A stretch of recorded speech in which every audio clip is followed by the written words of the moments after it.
You're watching Football Daily, and here's our 11 of footballers that did the impossible. Goalkeeper, Diego Alves.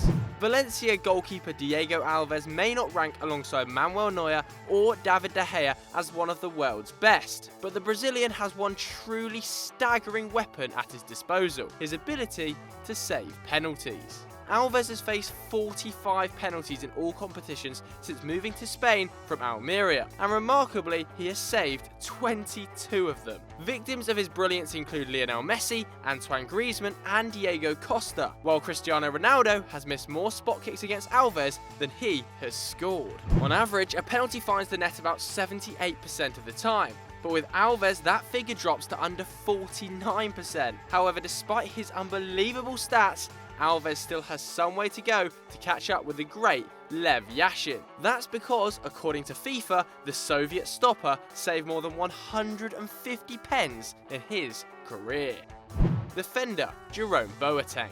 German giant Boateng is the joint holder of the record for most consecutive Bundesliga titles, along with half the Bayern squad with 4. In fact, the defender has picked up 12 trophies since joining the Bavarians, meaning he wins some silverware roughly every 18 games. And Boateng outstrips his teammates in one statistic. Between November 2012 and December 2014, he went 56 matches unbeaten, something not even Sepp Maier or Franz Beckenbauer managed to achieve. In fact, 2 years and 93 days passed between losses for the centre half, during which time he won 7 club trophies and the World Cup.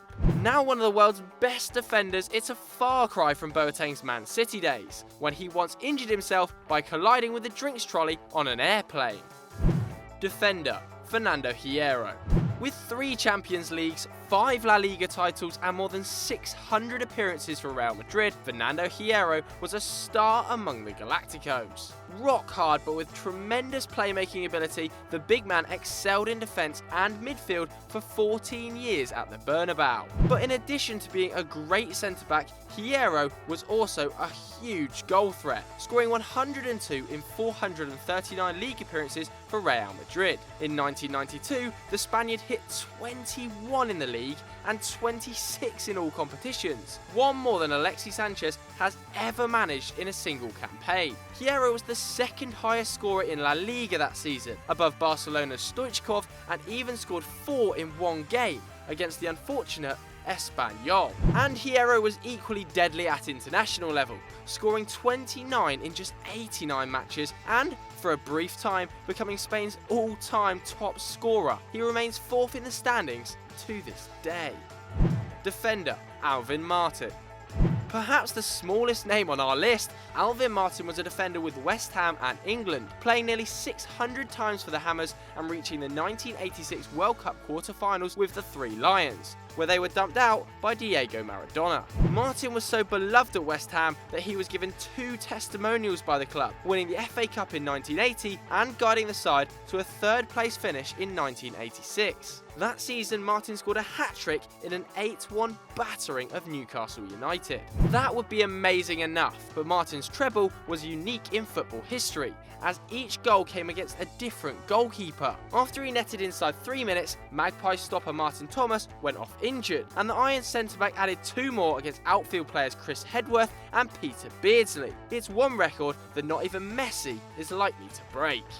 Defender, Roberto Carlos. Roberto Carlos was a man all about impossibility. I mean, someone as densely muscled as him shouldn't have been so fast. Someone as attacking minded as him shouldn't have been such a good defender, and someone as reliable and consistent as him definitely shouldn't have summed up Ojogo Bonito. At his best, Carlos seemed to have the laws of physics working for him, and nothing summed that up like his free kick against France in 1997. Fully 35 metres from goal, Carlos struck with such power that he lifted a few feet off the ground, and the ball seemed destined to fly 10 yards wide, actually causing a ball boy halfway between the post and the corner flag to duck. But somehow, it went in. Scientists later surmised that if the net hadn't stopped it, the ball would probably have come all the way back like a corkscrew and landed at Carlos's feet.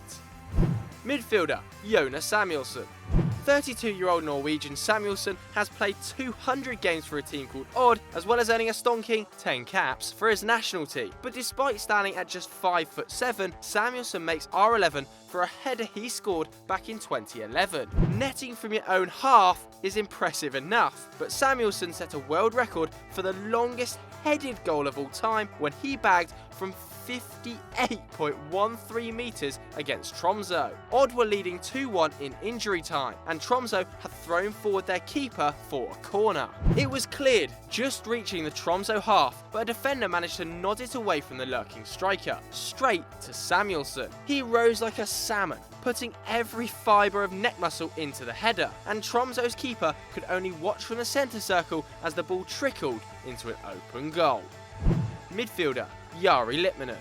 It seems strange to call a career like Jari Litmanen's disappointing, but the Finnish forward saw injuries limit his brilliance to just a few glorious seasons. Litmanen joined Ajax at 21 and stayed there until he was 28, winning 5 titles and the Champions League in Amsterdam, and in his best season bagging 36 goals in just 39 games from attacking midfield. After that came a stay at Barcelona, but by that time fitness had robbed him of the ability to ride tackles and find space, which earned him the nickname Merlin at Ajax. But while the Finn's club career peaked too early, his international career kept on going, with his caps ticking up to 137. In all, Litmanen spent 21 years in the Finnish national side and remains the only man to have played in 4 international football decades: the 80s, 90s, 2000 and 2010s. Midfielder Ronaldinho. Has there ever been an easier decision for a scout than signing Ronaldinho? Unlike a reliable centre-back or intelligent central midfielder, Gaucho's talents have always been blindingly obvious, even from his childhood years. At just 13 years old, Ronaldinho wasn't sure about whether he wanted to pursue a career in football or futsal, but he grabbed the eye of local scouts when his team won 23-0 in a local competition. Ronaldinho netted all 23 goals. A year later, he had dropped futsal and was starring at Gremio's academy, the first step on a path to the Champions League, the World Cup, and eventually the Ballon d'Or. Ronaldinho recorded a better career strike rate than Ian Robben and scored 280 club goals, just 6 fewer than Didier Drogba has to date. And when he won the Copa Libertadores with Atletico Mineiro, he became one of only 7 men to win that trophy and the Champions League, alongside greats like Cafu, Walter Samuel and Carlos Tevez. Forward, Abby Wambach.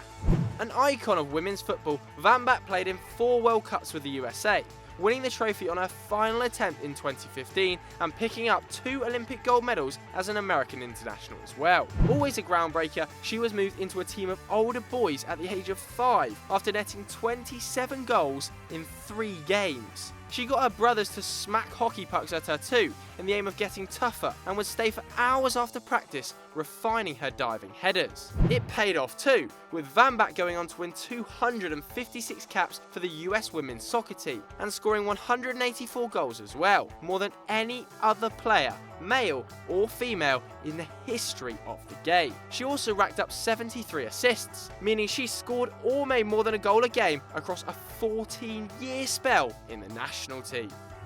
Forward, Andy Cole.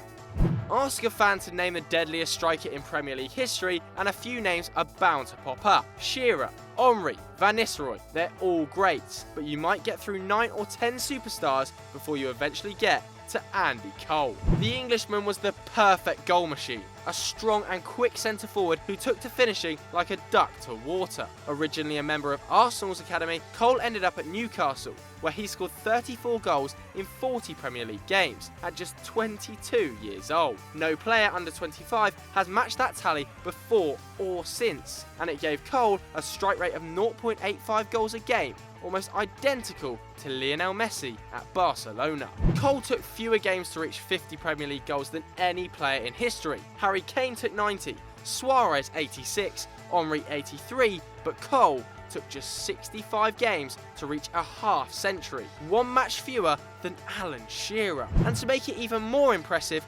22% of Shearer's Premier League goals were penalties, whilst Cole took just 1. Now that is truly outstanding. Tell the world my name, who's that Andy Cole? I blaze the scene, score the goal. Forward, Gary Lineker. Piers Morgan's nemesis and shit on the pitch specialist, Gary Lineker was once a prolific striker for Everton, Spurs and Barcelona, and was so popular that Brazilian midfielder Felipe Melo even has a son named Lineker after the forward. Despite his 3 years in Catalonia, Lineker sadly never won a league title, but scored more than a goal every other game in his career, racking up over 300 strikes, more than Hernan Crespo or Filippo Inzaghi. But his most remarkable achievement was his disciplinary record, as he never received a card as a player. That's right, in the course of 16 years and 647 matches, Lineker was never given a red or a yellow. Not even that one time he pooed himself on the pitch. Eventually he was honoured with the FIFA Fair Play Award in 1990, and rightly so. Thanks for watching, guys. If you got any suggestions, stick them in the comments below. And as ever, don't forget to like and subscribe.